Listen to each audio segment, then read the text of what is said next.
Welcome back. The month of June is dedicated to celebrating members of the LGBTQ plus community.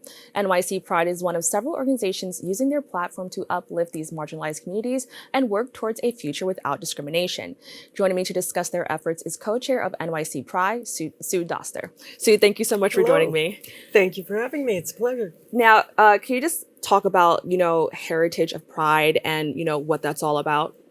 Absolutely. Heritage of Pride is the organization that produces New York City Pride. We were formed in the mid-'80s, and we've been doing it ever since. We took over from an older group called Christopher Street Liberation Day Committee. Sissel Dick, it's a mouthful, but we are Heritage of Pride. We go by HOP. We go by New York City Pride, all the same. Now, you just mentioned that it was, stemmed all the way back to the 80s. And I just think that's it's so amazing to see an organization, especially one like this, kind of just really stick around and kind of be a support system for people in New York City. Can you just talk about, how it feels to be a part of something that lasts so long and is something that people can rely on? Absolutely. I myself have been involved for almost 3 decades now. I started in 1990, I guess more than 3 decades. And Pride has changed. Like we as a community has changed. Pride as an organization and as events have also changed.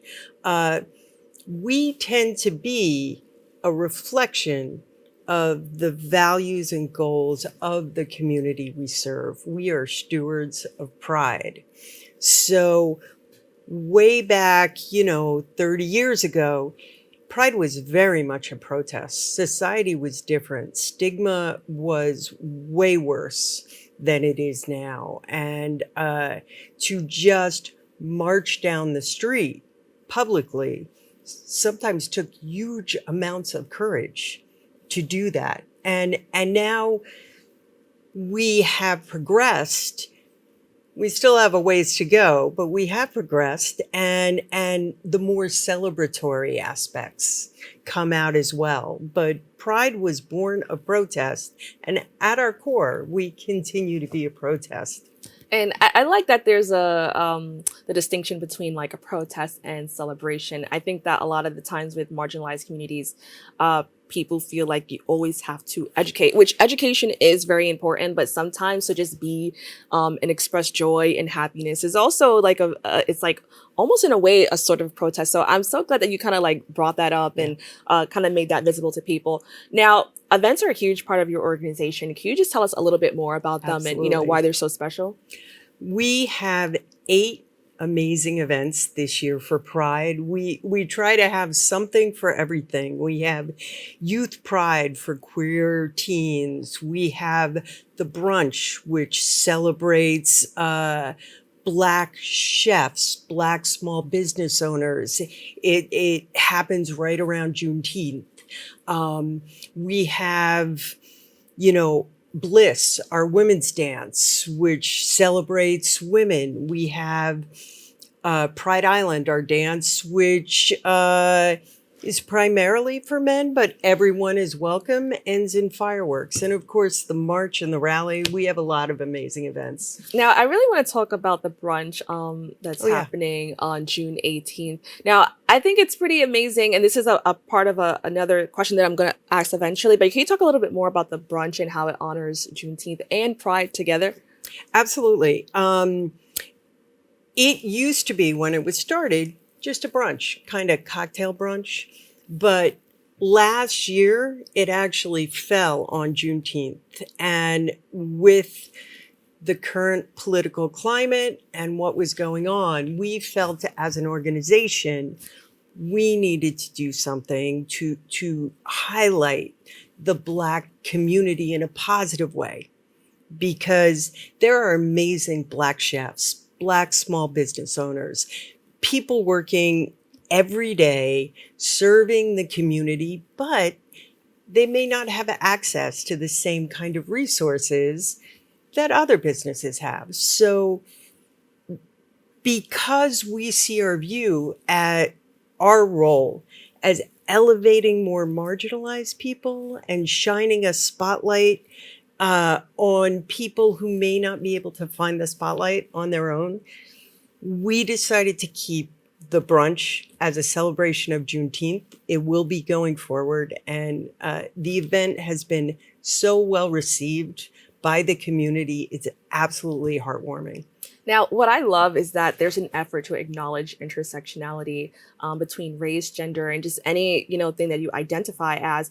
And I think that's so important for people who, live their life as minorities in any Yeah. way, because I think that sometimes you're forced to choose like, oh, which side do I feel oppressed? Like which side do I have to choose? And I think it's so important that there's a, just a spotlight on like, okay, no, you can be all of these things and that your organization is choosing to acknowledge them. Can you just explain why that was so important?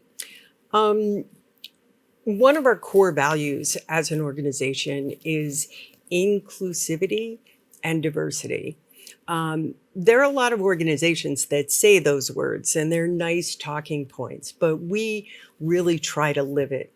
Our staff is diverse, and racially diverse, gender diverse, age diverse, geographically diverse. We have a staff member who's worked with us for years who lives in New Orleans. So, having those different points of view at the table allow us to, when we turn to the community, be more inclusive and invite people in, because people want to see reflections of themselves in leadership. So we make sure that we have the people running the show also diverse and embracing diversity. And I can imagine that it just makes like people feel a little bit more comfortable. They're already vulnerable, just because Yeah. of like what's happening in society. So to see that there are like different, people of different backgrounds there, I can imagine that only makes things a little bit more comforting. Now, I want to talk about Youth Pride. Can you just tell us what that is, and the mission of that? I love Youth Pride. It's one of my favorite events. So often, a lot of LGBTQ culture happens around bars, and you have to be 21 to go in, and all the dance parties are 21 plus, completely leaving out queer teens. And so we created an event that really gave teens a place to come. We have DJs, we have amazing vendor activations. We have, trans kids can go and get a full makeover and they can picnic and just really relax in their own space. This is the future of the movement. Let's welcome them in now. Right. And I want to talk about this because I think it's so important. As we all know, or as many of us know, that, there's been a lot of controversy surrounding LGBTQ communities and the youth. Can you just explain why was it important for your organization to recognize that there could be a safe space, which I think is so important for young members of this community? Well, unfortunately, I think some of the people working against our goals as a community find it a lot easier to attack youth who are in less of a position to stand up for themselves or fight back. It's really a classic playground bully story. And because of that, it is incumbent on all of us, every single LGBTQIA plus person, to stand up for every member of our community. Otherwise, our enemies will pick us apart one by one. We shouldn't be fighting each other. We should be standing together and standing against tyranny. Our theme this year is Strength Through Solidarity. And that is really what it's all about. And join us in solidarity. Can you talk a little bit more about that? Is it the theme just like for the organization as a whole, or is that something that we'll see throughout the event? Every year we have a theme. And this year we picked it. We pick it in the fall with input from our members, from our community. If anyone has a great idea for a theme, come to our website, in the fall. put it in, and we selected this theme even before all these hate attacks on our community. And since they've come up, the theme has become even more salient. We need to stand together. Now, one of your major missions is working towards a future without discrimination. Can you just explain, Yes. why that's so important and why is it something that we're still struggling even with today? That is a good question. I like to think that we're moving in the right direction. And I think why we're seeing these attacks spring up is because these people realize that they are slowly losing. So they're panicking and they're lashing out. But we just got to keep moving it. It's, the arc of justice. We all have a hand on the arc, bending it towards justice. It's got to be all of us. Now, I want to also touch on the fact that a lot of people often assume that members from this community have the same experience and, have the same life experiences. What can, people outside of the community do to be better allies? But also, what can people within the community do to be better allies? That is a great question. And some of it starts with a simple gesture. Ask and honor someone what their pronouns are. Ask them, try to stick with them. We're all human, we make mistakes, but with practice, it becomes easier. That's the small gesture. That's the micro gesture.